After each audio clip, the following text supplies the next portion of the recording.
Retro.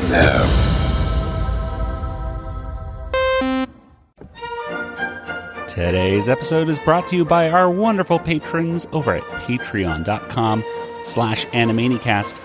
Special thanks goes out to Brian, Micah, Richard, Yama, Sarah, Bondservant for Jesus on YouTube, Frozella Arundel, Marjorie, Marty, Patrick, Alex, Anthony, Bemused Horseman, Christian, Eric, Ethan Shire, James, Kyle, Leith, Marie, Mastertune, McCoy, MJ, Nebby, Ketzel, Rapid Kirby 3K, Tamara, the Inferno Birdie, the Cartoon Gamer, Weffy. Oh my gosh, so many patrons, and they're all getting access to not only wonderful bonus audio from our podcast each month, but of course they have access to our wonderful Animaniacs commentaries featuring Tom Ruegger, Peter Hastings, Paul Rugg, John P. McCann, and others. So you can check that all out over at patreon.com/Animanicast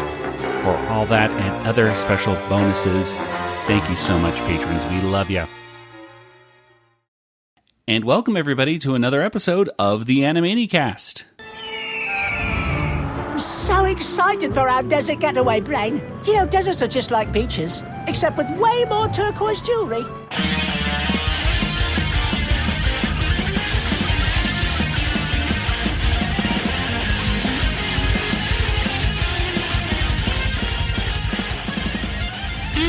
Welcome, everybody, once again to the Animanicast. This, of course, is the podcast that's dedicated to the animated television series Animaniacs, as well as other shows within the Rueggerverse, such as Pinky and the Brain, Tiny Toon Adventures, and Freakazoid. And today, we are talking about another episode from the Animaniacs Reboot.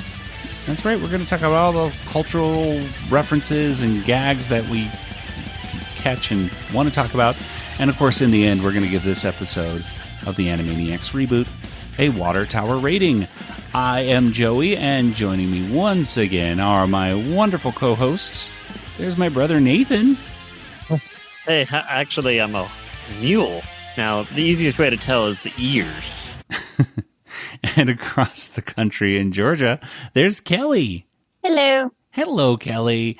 Yes, today we're back, and we're talking about episode 4.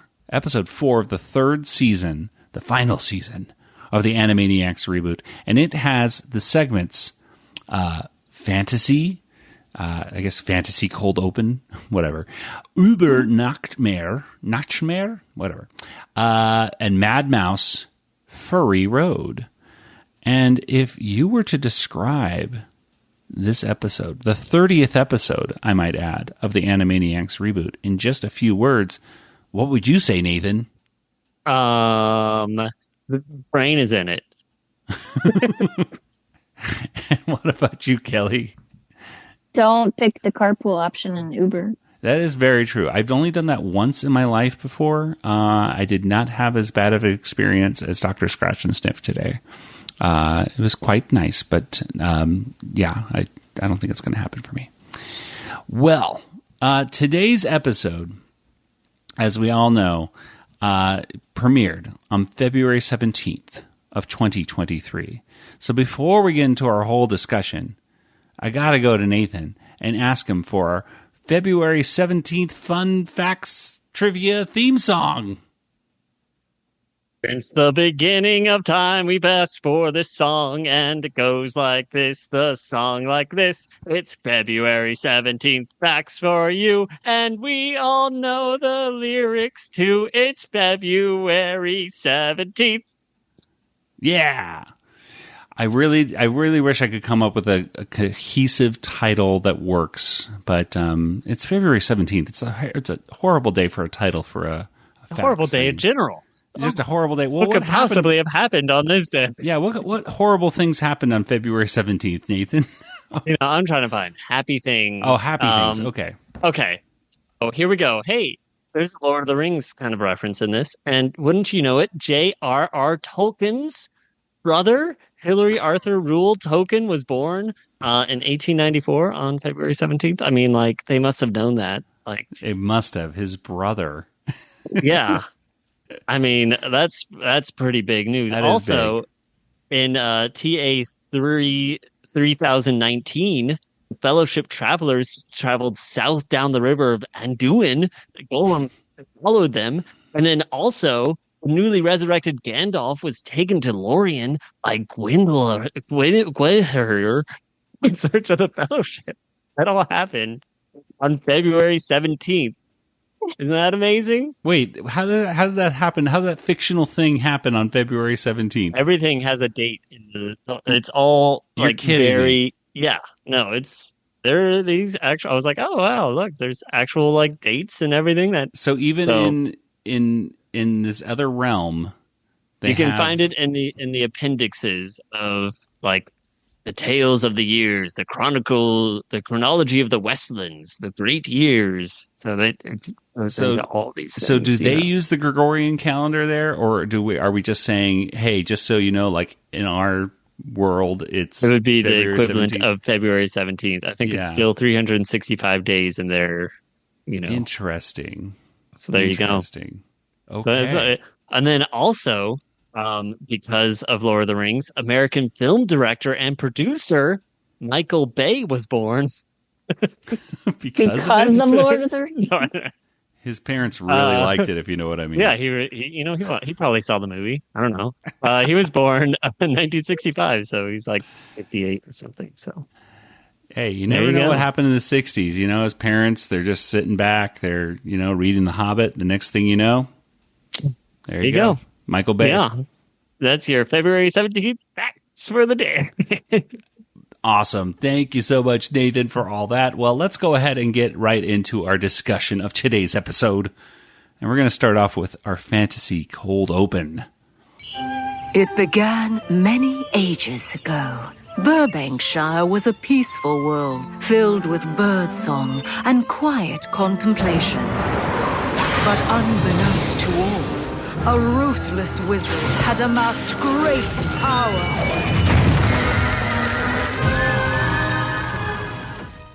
And Fantasy Cold Open was written by Kathleen Chen, Brian Polk, and Wellesley Wild, and it was directed by Brett Varon.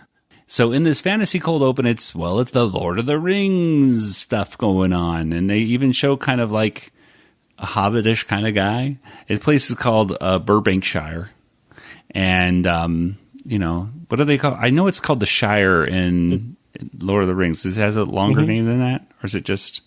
I don't think so. It's just they come from the Shire. That's where the hobbits are from. All right. Well, this is Burbankshire. And the narrator gives us this whole thing about this evil wizard that wanted more power. And the narration stops. It turns out that this wizard... Well, the wizard turns into Brain, which I'm not quite sure if that means that the wizard turned... Like, if the Brain was looking like a human, or if...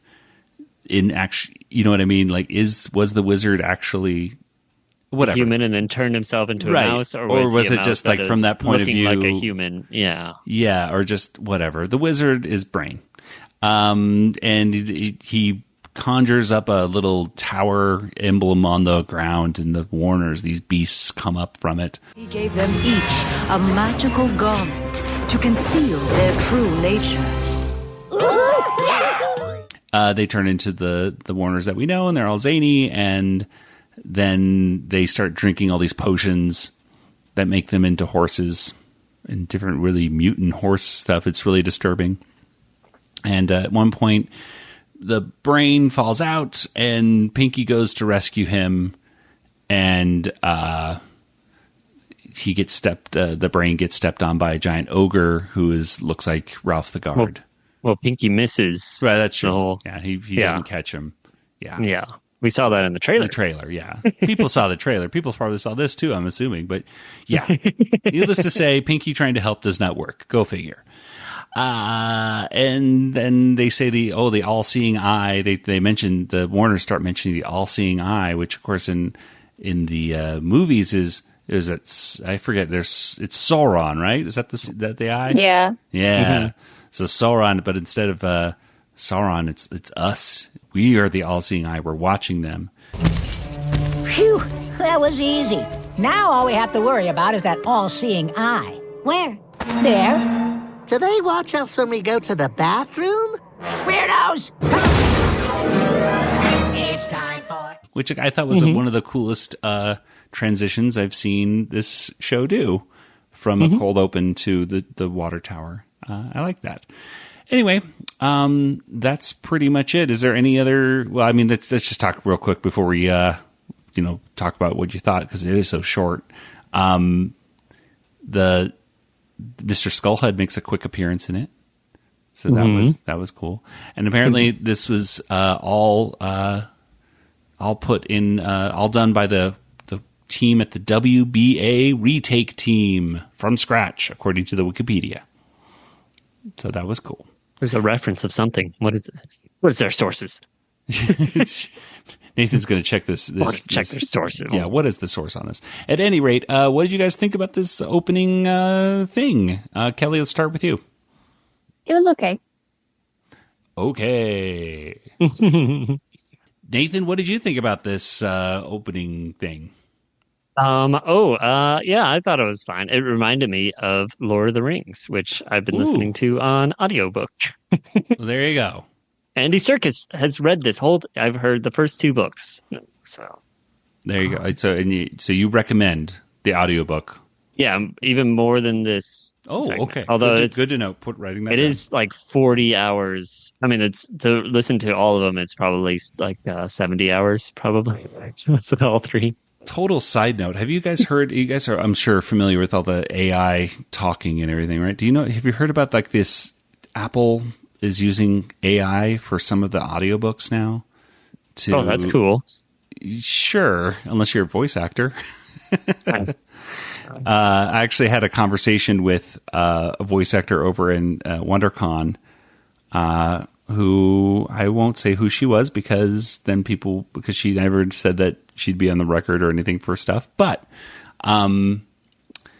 she mentioned how anxious she was about all this AI stuff. Like, it's for voice actors, it's a huge deal. All this AI stuff, and because it's so easy to, like, especially for indie, like Apple will say, hey, for all these smaller books, it's just easier for exposure to use AI to read their book than it is a real person. But on the flip side of that, like people are losing jobs. Yeah, and you don't get quite the same like voice characterization kind of thing. Like listening to Andy Serkis read the thing. Every single character has its own unique voice, and they sound like they do in the movies too. Where I'm like, ooh. I know exactly who's talking. Yeah, exactly. My opinion is that most people are going to want to still watch cartoons and everything like that, where the voice actors are still actual people, because it's fun to meet the people who are the voice actors at cons and everything, and who wants to go meet the programmer who figured out the AI stuff. I certainly wouldn't. That's not as interesting and fun to meet, like, essentially sort of the character in real life in some ways. It's an interesting thing, especially I think for even voice actors. We're getting off on a big tangent and I'm going to try to get out of it. But let's say for movies where they used to have, they have people like Jess Harnell or somebody who might do ADR for, a celebrity. Now you don't need you don't need a Christopher Walken impressionist. We don't need James Earl Jones to do Darth Vader. James Earl Jones signed over all of his voice to AI. That's right. That's so every Darth Vader is going to be AI from now on, which is kind of weird, kind of cool, but also kind of weird.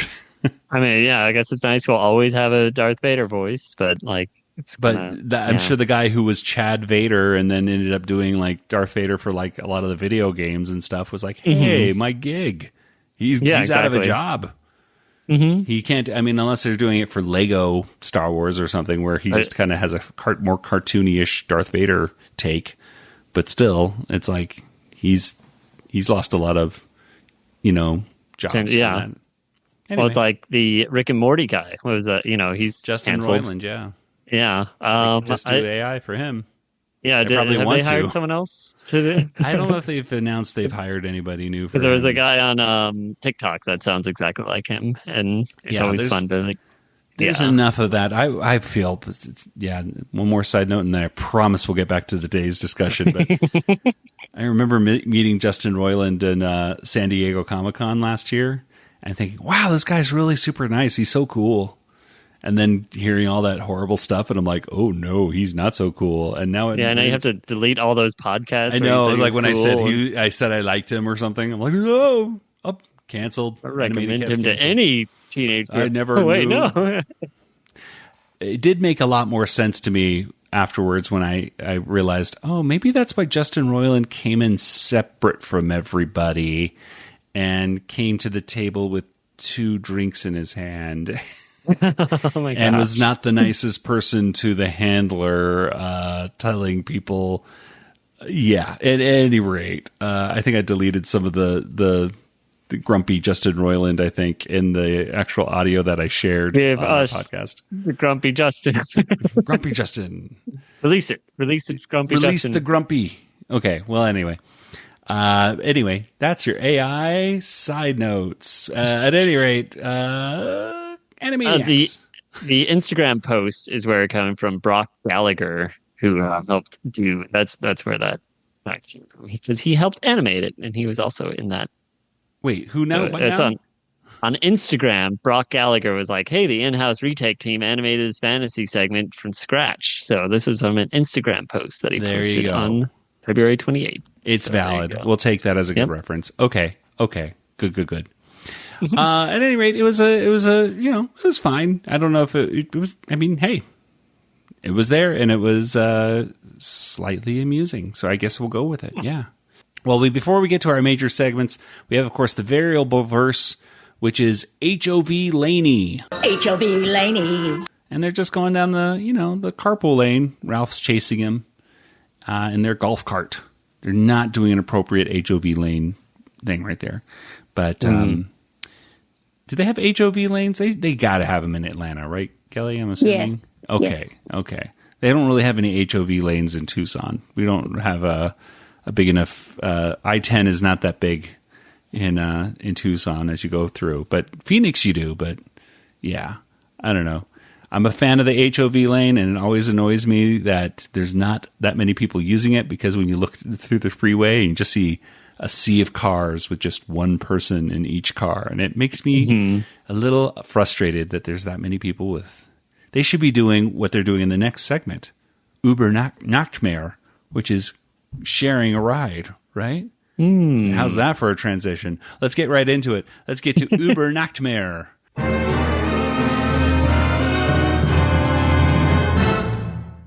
And Über Nachtmare was written by Brad DePrima and was directed by Brett Varon. And Kelly, why don't you tell us what happens here in Über Nachtmare? So Dr. Scratchansniff is like one of the top 38 psychiatrists in Southeast Burbank or something. It was very specific. Time to go! Otto von Scratchansniff? That is me! Oh, I get it. Ha. We are going downtown! You see, I am accepting this big award.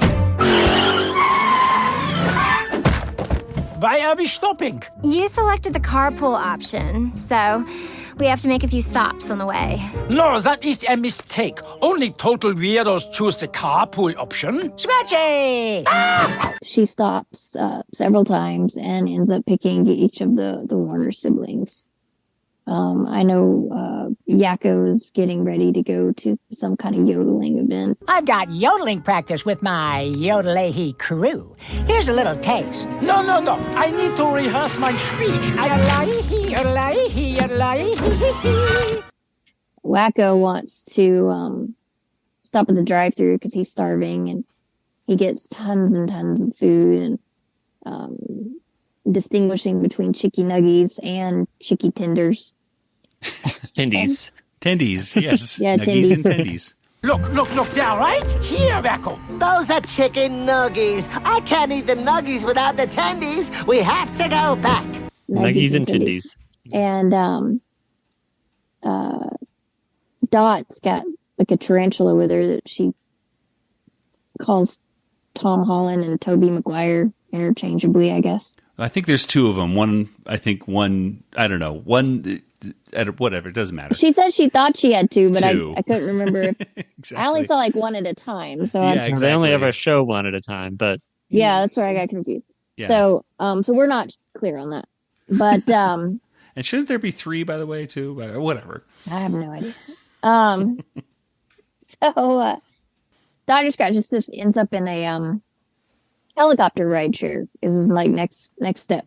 Right. Is this expensive? Stupidly expensive. And but then she says they've got to make some stops, and he's like, no, and he sees Yakko down there in his yodeling outfit, and then he parachutes out of the helicopter and ends up on it's a mule or yeah, he lands on a party, like there's a birthday party or something like that going yeah, on. and so he like knocks the kid off that's riding on the mule, and he's riding on it, and Will's talking to him and making jokes, and stops, and Scratchansniff ends up like falling down and over this ledge, and he face plants into a light pole, and the ambulance comes and gets up the light pole, and then the next one comes and picks him up and puts him on a stretcher, and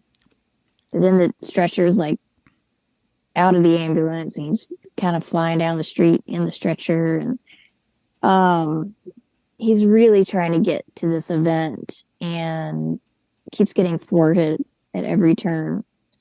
And meanwhile, they're getting ready to announce his award. And did the trophy say Schnitzelbank? You know what? I don't know. I thought I saw. I didn't go back and rewind it, but first they showed Get it. Nathan on that. He's working on it. Yeah, they We'll showed check it, it out. and I thought for a second it said Schnitzelbank, which doesn't make sense because he wasn't in that song. But well, plus that other guy was Dr. Otto von Schwarzenegger. What's even Schnitzelbank? it may have just said Scratchansniff, but I was just like projecting Schnitzelbank on it. But although I got to say about that trophy, very interesting that there's 38 other psychologists or whatever getting trophies in the southeast or southwest Burbank or whatever. And I don't know if they all get a Dr. Scratchansniff trophy or if each one gets a bust with their head on it. I thought that was a little yeah, weird. I thought maybe he was like the top of the 38, maybe. It was a special award for him, but I wasn't clear on that either. I thought they should have just gave him a new Ziggy or something like that, a new bust. Stop playing with my bust. That's he's common. psychiatrist. Yeah. And the announcer holding the trophy was talking about their rejection issues or something, or no, abandonment issues, because they were like, he's not here. But then he comes like flying in and accepts the award, but then he drops all his notes and he gets the speech all mixed up. And that's about it. Yeah, they lock him up and they put him in an insane asylum, sort of, except he escapes, and I don't know. Stuff happened, folks. Stuff happened. Don't worry, Scratchy. We'll take you home. We just need to make one quick stop. Look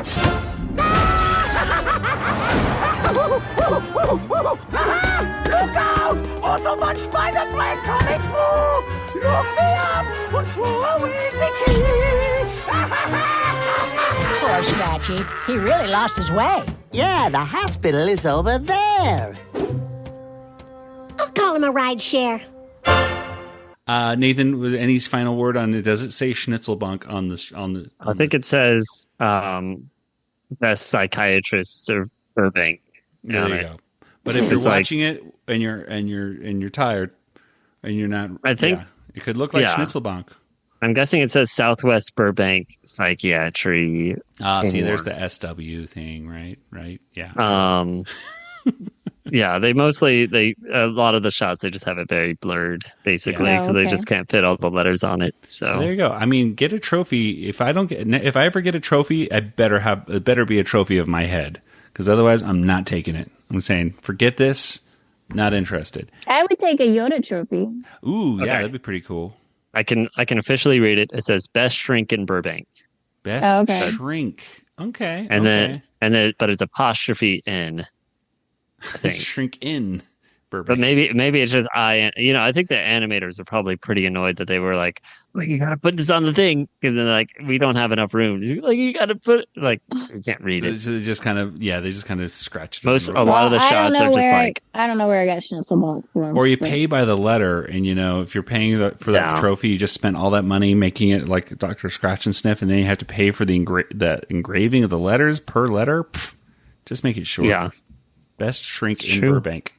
So there you go. He is the best of the 38. At any rate, let's see if there's any cultural references in this that we didn't really.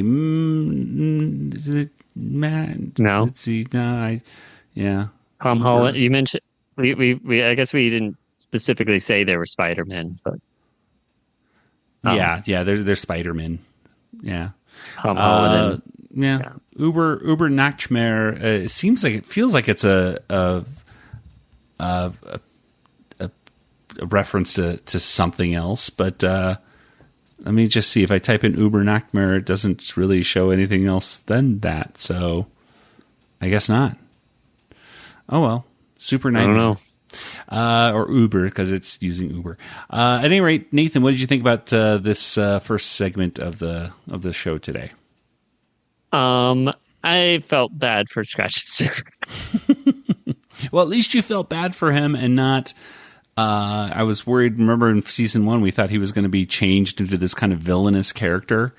I guess at least he wasn't a villain kind of guy in this. It's better to feel sorry for him than to not like him. At least you still like him. I guess, but I don't know. I guess if he was a villain, then you wouldn't feel bad for him or something. So I don't know if they're like, oh, it's okay because he's such a bad guy. You want him to be like miserable, and I'm like, I still like him. This was going on the edge of are the Warners being too mean to Dr. Scratchansniff? I'm like, just let him have his award. Gosh. Yeah. Because usually the Warners... and now he's. Yeah, I think at the end, usually the Warners would be like, "Oh, here's your award, Scratchansniff," or like, "We're so happy for you," or something. Yeah, it really seemed like they were really trying to, like the incentive of slowing him down. Like usually I don't know. I agree. It did feel a little too mean, but I don't know. That's a hard balance to hit. Kelly, I liked hearing the drive-through attendant voice. Yes. That made me happy. Wasn't that the same voice from Ups and Downs, the elevator? Drive the Insane, voice, I think. Yeah, from Drive Insane, apparently it's the same voice that Rob Paulson used, but the voice of the elevator attendant is actually Paul Rugg. Oh, that's right. Yeah, he goes, "Goit Furman." Yeah. Okay. Hit it with the hammer. But I knew it sounded familiar. It's the fries with that, right? From Drive Insane? Well, I think, I'm not quite sure if that's the same from Drive Insane. See, I don't know. I heard that it did sound like Mitch a little bit, right? Oh, I guess that was Jeff Bennett that did that. That's what I was going to say. Mitch. Like, so did you put that thing in, Nathan? Or I did, but I think it sounds so much like it did. Okay. So it's not, but I did get Mitch vibes from that Drive Insane one with that, but it's not. It's Rob Paulson doing a surfer guy. Well, Mitch impression, I would say. Yeah, exactly. Well, Mitch. The one thing that made me kind of scratch my head was is this the way to the gurney or whatever when he's going down a hill? Yeah, I was like, is that a celebrity of something? Like, was it the same guy from the previous one with like the beauty pageant or something with the brain, like that guy who kept repeating something? You know what I'm talking about? My man, or something like that. What did he say? No, I don't. Yeah, he said it a couple times. I'm totally forgetting what he said, but it kind of looked like that beauty pageant guy from season 2, I think. But again, I don't rewatch these episodes after I watch them 5 times for this show, so I don't remember. But it was just a very confusing. Like, I know it's supposed to be just out of the box silly. Hey, are you going to the wacky stretcher convention? And away we go.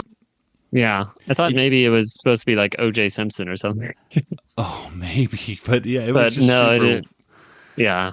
super weird. Did not make much. Like I get nonsensical humor, but it has to at least be still funny. Mm-hmm. And I didn't really get a laugh out of that. I was just like, okay, but that's just me. Anyway, yeah, I really wanted to like this first segment because I like Dr. Scratchansniff a lot. This one, however, I don't know. I didn't really like it. It was fine, but it wasn't, as great as classic Dr. Scratchansniff with the Warner segments, I suppose. Any other final thoughts on this first segment before we move on? I'm checking out season 2, episode 6, and he says, "You and me both, pal." You and me both, pal. Yeah, he looks a little similar, but I don't think it's the same guy. He's not the same guy. Yeah. Okay. Well, there we go. Mystery solved, at least for what he said. You and me both, pal. All right. Let's go ahead and move on to our next segment then. And it is called Furry Road.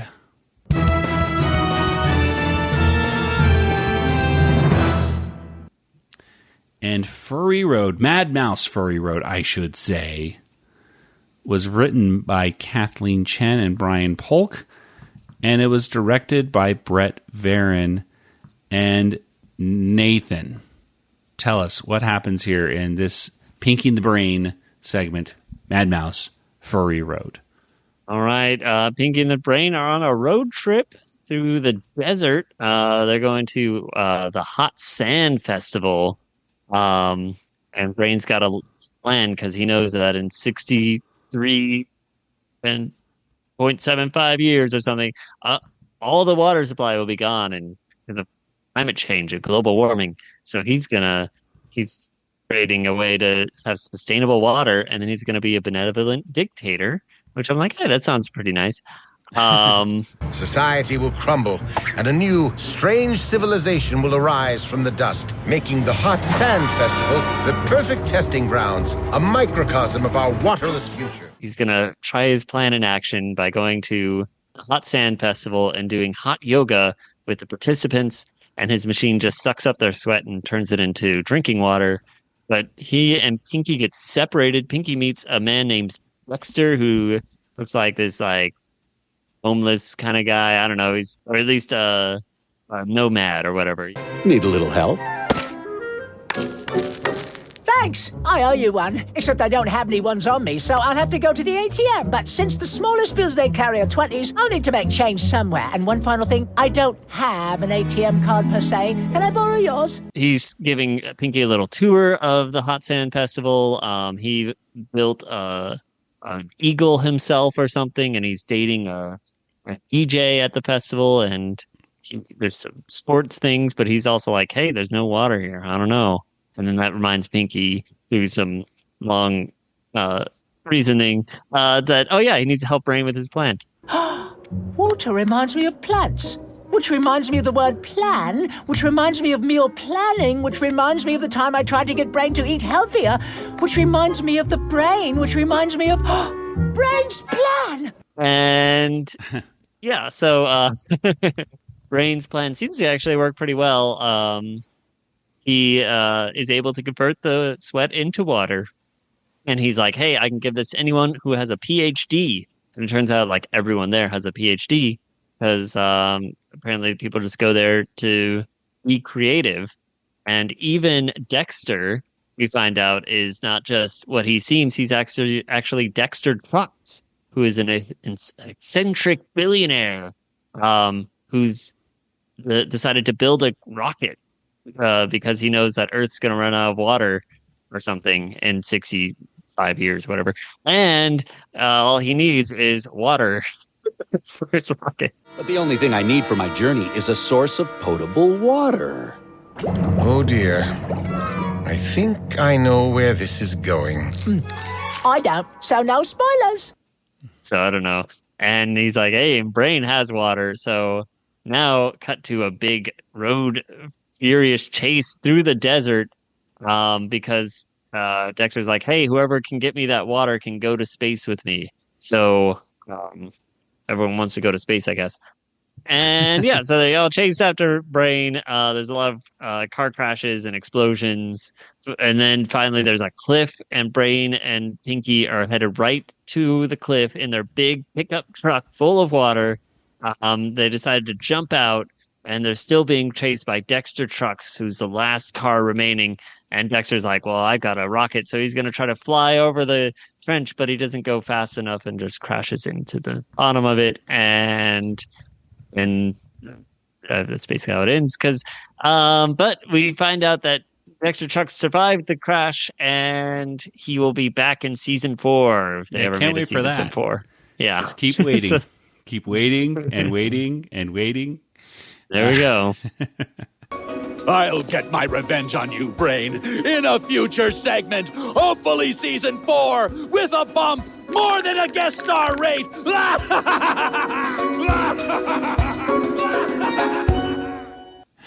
Yeah, so this is one reason at the end of it I was like, well, I guess not having a season 4 won't be that bad, because I did not really care for this villain and the promise of his return. I'm like, oh no, we'll never see him again. This guy I don't really care at all about. Yeah, when it comes to foils for the Brain, it was pretty, I mean, God, this, and I know he was kind of like a parody of Elon Musk, I guess, but this is back. This was Da Vinci Motors was his thing, and that's kind of like Tesla, Da Vinci, right? So yeah, I mean, back in the day, this is written back in the day when people liked Elon Musk. Remember that? Oh boy, that was, or at least more people liked Elon Musk, I should say. Yeah. Well, at any rate, yeah, let's talk about the culture. Obviously, Mad Max Fury Road was the main thing for this movie that I have not seen, that I do intend to see. You still have not seen Fury Road? No, I've not seen it. No, but I do want to see it. But I don't remember much from it. It didn't grab me the way it did a lot of people. Yeah. But yeah, it's he puts eyeshadow on his eyes at the end. It looks like Furiosa. And the designs of the trucks are similar to, it says right here in the wiki, the war rig that Furiosa hijacks. Mm-hmm. And there's I don't know. There's a bunch. Pinky even mentions Furious Road. So there you go. Oh no! You might say there's a lot of fury on this road. Oh, but I wouldn't. I don't want to get in trouble. Point. Yeah. Which I thought was a cute line. But there's also a Fear and Loathing in Las Vegas reference with him looking like Hunter S. Thompkins, with Pinky, who has a little, I don't know, which little thing on his head to keep his hair from flying around the place. He looked a little like Pee-wee to me, or Thelma and Louise, or something like that, driving down the road to me. Mm-hmm. Anyway, there's also a wicker guy, a Burning Man, doing a dab. Hey, remember a few years ago when dabbing was big? It was so big that the writers put it into this thing. What is dabbing? Oh, it's when I'm going to demonstrate. For the listeners, this is what dabbing is. Like that. Yeah. It's, dabbing. Everybody dab at home. There you go. You stop. You don't. It's you freeze frame. You freeze frame with your arms in a weird direction. I certainly saw a lot of dabbing a few years ago, with all my middle school students doing it constantly. OMG, as my kids would say. It was a lot. Thank goodness that is not popular anymore. But Nathan's dabbing right now. Bring it back. We're going to bring it back. Oh, they're trying to. They really tried to in the 3rd season of Animaniacs Reboot.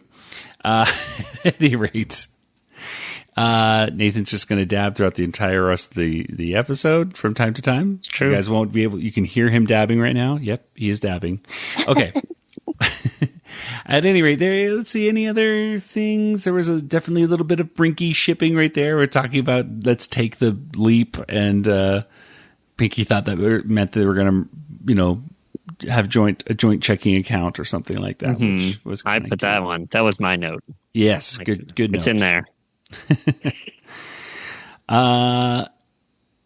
But that's about, I mean, what is this thing? Pinky mentions Marfa, Texas. Yeah, I didn't know what that was. He's like, oh, it's Marfa all over again. I'm like, I gotta look up what Marfa is just because I don't know. But Marfa is... It's a town in Texas and there's Art there. But he's like, Art's trying to kill us. This is Marfa all over again. I was like, what? Okay. I don't know. That is very obscure. There's giant art pieces in Marfa, but like, I don't know. It tries to kill you? No, but there's art installations there that are really big. So I guess probably he was scared of them. Well, Dexter Trucks, I guess the main guest star in this is one of the voices, I should say, of Mickey Mouse, Chris Diamantopoulos. I think I probably said his name at least close to being correct. At any rate, if you're on top of this, he does the voice on that one of those Mickey Mouse shows. What's the one with they're kind of done in the crazy style. The Wonderful World of Mickey Mouse. Mickey Mouse, that's it. Yes. Personally, I like Brett Ewan. I think it's Ewan. Not because of the difference in voice. I just like Brett a little bit better because he's a Disney animator and stuff, or at least he knows how to draw Disney characters. But that's just a personal preference. They're both great people, I'm sure. But it is weird to have two voices of a major character like Mickey Mouse right now. And Chris is one of them. So there you go. At any rate, that's about it for cultural references. What did you guys think about this second segment, the Pinky and the Brain one? Kelly, what did you think? Well, since I don't remember much from watching Mad Max Fury Road, I didn't really connect with it parody-wise. And I sort of checked out in the episode. And then having the guy be like Elon Musk made it even less interesting to me. Yeah. So, who would have thought that would have, like, that dabbing wouldn't have been the one that really made, turn people off. It's really the Elon Musk, like, oh, we're parroting him, even though he doesn't, at least he didn't look like him, Yeah. And he was a villain too. And because at this point, Elon Musk is parroting himself. That is true. So, yeah. Good point. Nathan, what did you think about this one?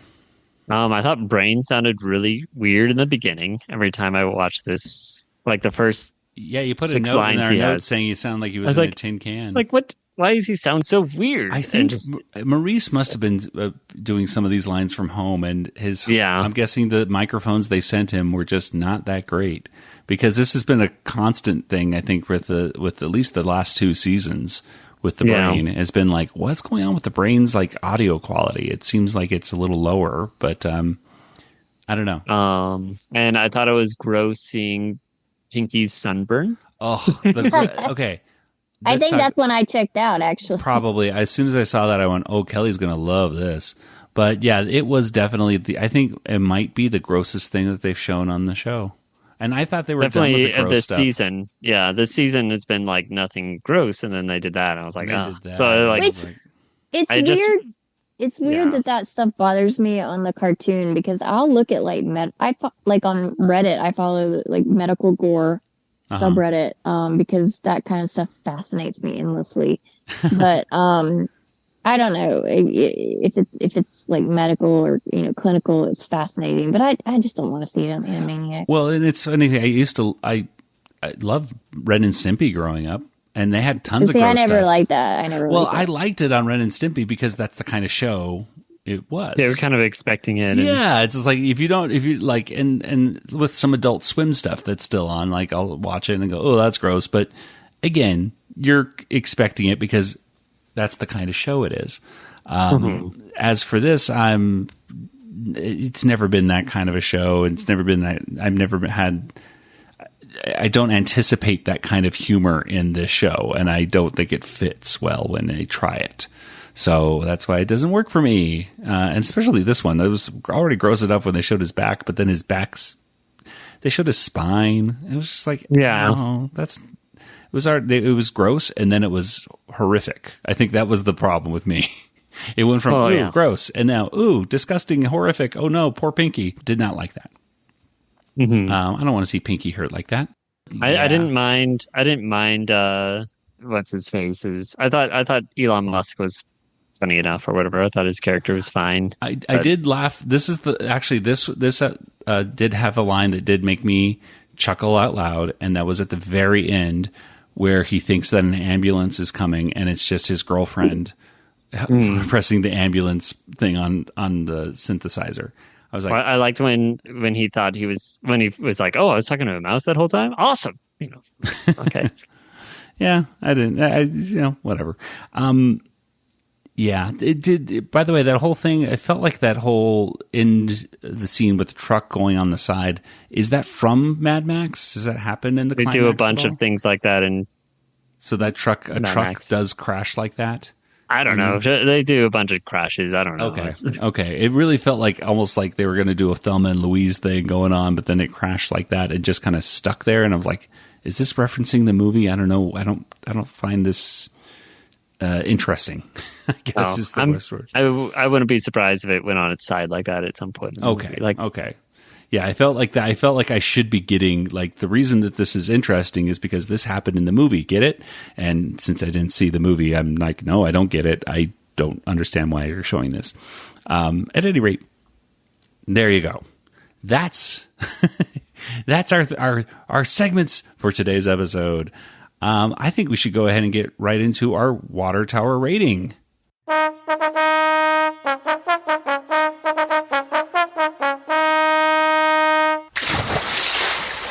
Well, out of 5 water towers, how many would you give this episode of Animaniacs, the reboot? Nathan, let's start with you. Ooh, all right. Well, I'll give it a 2. A 2. A 2. Yeah, I just thought, I don't know, seeing the Scratch and Sniff one didn't make me feel great, and then seeing Pinky's spine, I was just like, ew. And so, yeah, that's kind of how I feel about it. So. All right. Kelly, what about you?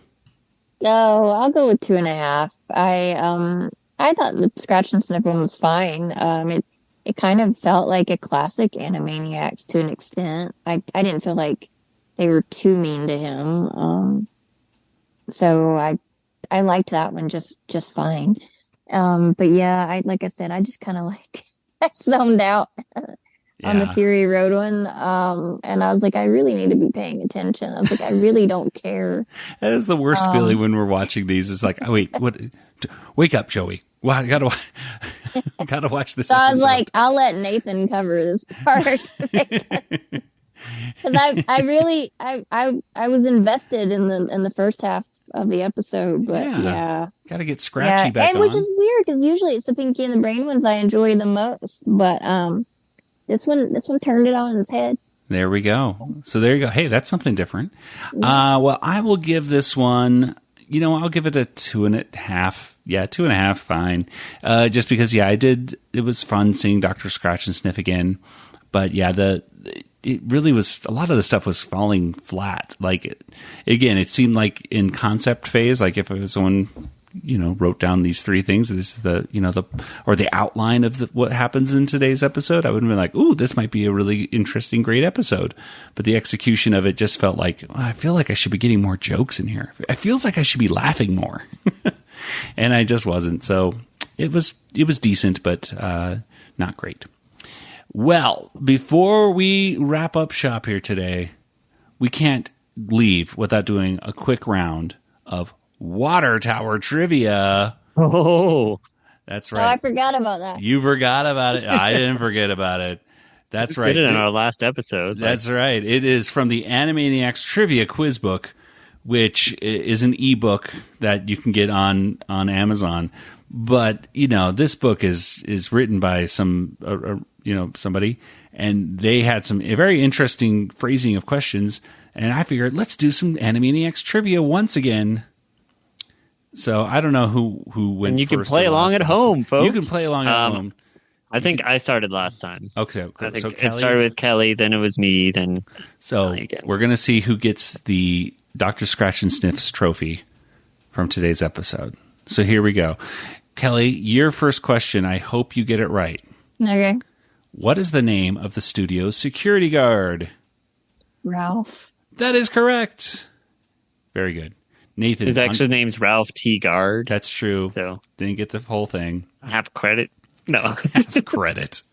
All right, Nathan. In one cartoon, Yakko and Wacko sing about how the character played by their sister Dot is, quote, just the same old heroine. Dot also falls for Mel Gibson, or I guess a Mel Gibson type character. Which Disney-inspired parody is this? Beauty and the Beast. Right? Ooh, I'm sorry. It's Jocahontas. Oh, Kelly was supposed to be able to steal. Oh, that's right. Oh, It's okay. fine. I didn't know that. Okay. Well, at least you're honest. I'm sorry, Nathan and Kelly. No bonus point for you, Kelly, and no point for you, Nathan. Well, now let's see if Kelly can get this next one. In Bully for Skippy, Skippy tells her it was the worst day ever. Slappy thinks he means that Mel Brooks made a sequel to Robin Hood Men in Tights. What does he actually mean? I don't remember. Okay. Well, what was the question? Okay. In Bully for Skippy, Skippy tells her that it was the worst day ever. Slappy thinks he means that Mel Brooks made a sequel to Robin Hood Men in Tights. But what does he actually mean? I'm guessing he was bullied. Ding, ding, ding, ding. Someone at school is bullying him. Okay, we're tied. It was based on the title. Yes, exactly. Yeah, there you go. Okay, on Nathan again. Slappy's last cartoon is The Christmas Tree. True. Well, I don't know how you're going to do this. What happens in this episode? In your own words. So Slappy's last episode was The Christmas Tree. Yes. And in that episode, she pretended to be Santa and gave gifts to all the boys and girls. I am sorry, Nathan. That is so wrong. Kelly, what could you say that is better than that?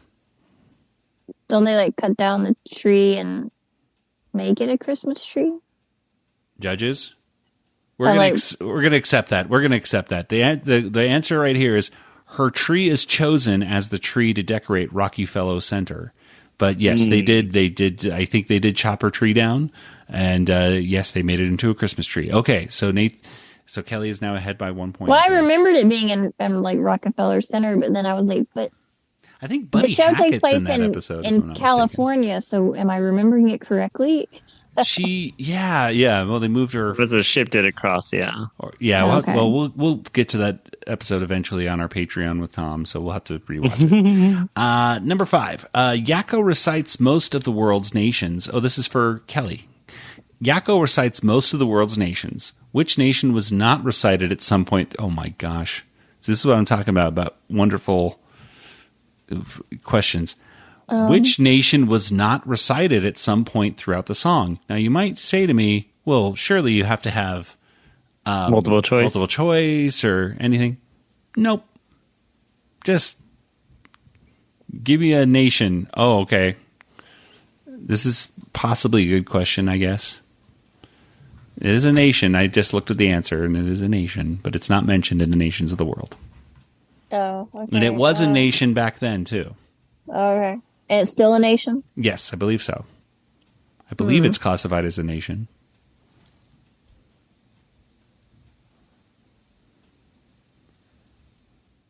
I'm sorry. I have no idea. Yeah. All right. Nathan, any North ideas? Ireland. No.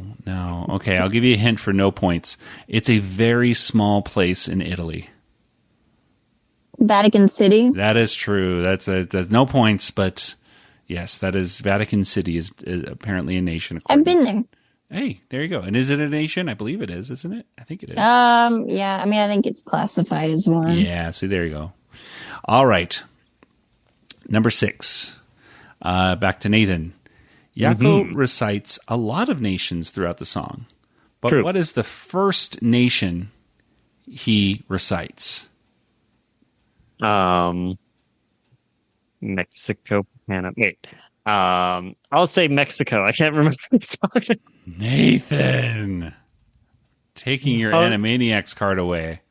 We'll have Kelly. Kelly knows the song. The Nations of the World, brought to you by Yakko Warner. Bumpa bumpa bumpa bum. And you think he just goes, Mexico? Mexico, Canada, Mexico, Panama, Mexico, Canada, Peru. So he just goes Mexico, Canada, Mexico, Canada. He just says Mexico, Canada a few times. Peru. Kelly, what's the first nation he recites? United States, Canada. United States, Nathan. Oh, I've been there. It's because Nathan's like living out in the middle of the Pacific Ocean right now. He's like he doesn't know these continental United States anymore. He's like, what is this?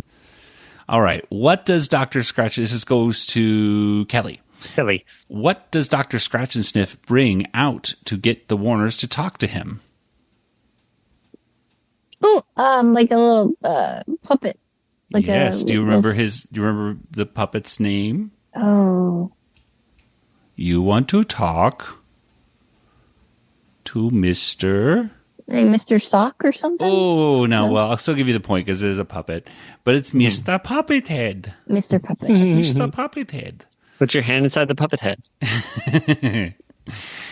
If you got that reference, good for you. All right. Number 8 goes to Nathan. Another question that Nathan will probably not get. Here we go. Costa Rica. I got one. Costa Rica, Belize, Nicaragua, Bermuda, Bahamas, Tobago, blank. What goes in the blank, Nathan? I think it's Kelly. Kelly goes in the blank. Wait. She was raising her hand. She tricked me. Oh no. Okay. What is it, Kelly? San Juan. San Juan. Oh, that shouldn't count. She tricked me. She shouldn't have raised. Well, I'm not keeping score, but I'm pretty sure Kelly's going to win this round. Okay, moving on to Kelly. Another one that you're familiar with. In Bumby's Mom, how does Slappy help her nephew Skippy cope with the death of a movie character? She takes him to go meet the actress. That is absolutely correct. That's basically what he put. She takes him to meet the actress who played Bumby's mom. Do you remember who? I think her name was Vina Wallin, I think is what I believe. That sounds right. Vina Wallin. All right, Nathan. All right, I'm going to get one. This is just for honor. You got to do this. I got one that I stole, but this would be one that's all me. All right, here we go. The Warners occasionally perform Shakespeare. Okay? True. Now, keep going. Oh, dang it. One recites the word of a scene and another translates it so the audience can understand it. Okay? Mm-hmm. Which play do they not parody in this way? What? I now think the they do thing a is, lot. They only did there's it a like lot. They did like Hamlet twice. and Macbeth. So I I'm will not going tell to say you, one of those two. What is the I'll one say, that the author of this trivia book put I'll down? say Romeo Juliet. You know, that's a good guess because that's true, but that is not correct, Nathan. Of course, we all know, we can all say the answer at home, Henry V. I was like, I mean, I think they did Midsummer too. Answer. I think. Yeah, they did Midsummer. They did Midsummer, they did Macbeth, and they did Hamlet. But I love this trivia book so that's much. awful. Just right when you thought, like, oh, this round. I was like, Romeo and Juliet would make sense. That's probably like the most famous play that is not covered. Henry V. I love it. Oh, man. Well, that'll do it for this episode of the Animanicast. Let's go ahead and get to some contact information. Nathan, where can people find you online? I'm on Twitter all the time. All the Django time. FT, that's me. He's tweeting. He's forgetting to press the tweet button, but he tweets. I keep hitting delete. Oh, you keep pressing the delete button instead of tweet, Nathan. Darn it. Kelly, what about you? I'm also on Twitter, Yoda Princess, YODA, PRNCSS. All right, and as for the Animanicast, we're on a bunch of places. Twitter, Facebook, YouTube. Hey, we got some TikTok stuff going on. That's on there. And, of course, Animanicast.com, where you can see all of our archives over at RetroZap.com. We're a proud member of the RetroZap Podcast Network. You should check out RetroZap today for amazing articles and fantastic podcasts that's going up there every single day. And check out our Patreon if you love our show and you want to get more content, including signed Animaniacs trading cards from Tom Ruegger and other special bonuses patreon.com/Animanicast. Well, that'll do it for today's episode. So, for Nathan and Kelly, this is Joey saying, good night, everybody. Good night, everybody. Good night, everybody.